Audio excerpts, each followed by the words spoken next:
Don't scroll because every penny that comes from this video is going to help starving families in Gaza.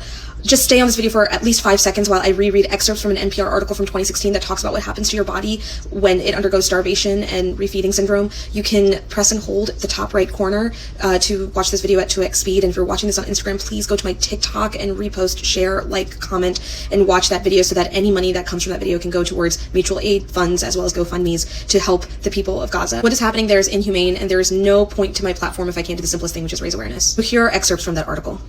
Over weeks and months, malnutrition can result in specific diseases like anemia when people don't get enough iron, or beriberi if they don't get adequate thiamine. A severe lack of food for a prolonged period, not enough calories of any sort to keep up with the body's energy needs, is starvation. The body's reserve resources are depleted.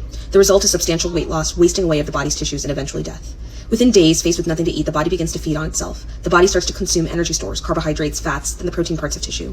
Metabolism slow, the body cannot regulate its temperature, kidney function is impaired, and the immune system weakens. When the body uses its reserves to provide basic energy needs, it can no longer supply necessary nutrients to vital organs and tissues. The heart, lungs, ovaries, and testes shrink. Muscles shrink and people feel weak. Body temperature drops and people can feel chilled. People can become irritable and it becomes difficult to concentrate. Eventually, nothing is left for the body to scavenge except muscle. Once protein stores start getting used, death is not far. You're consuming your own muscle, including the heart muscle. In the late stages of starvation, people can experience hallucinations, convulsions, and disruptions in heart rhythm.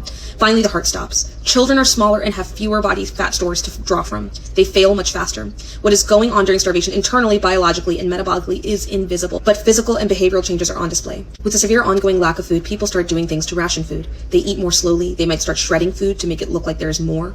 You take a piece of bread and shred it so you have a pile of breadcrumbs. The body attempts to protect the brain by shutting down the most metabolically intense functions first, like digestion, resulting in diarrhea.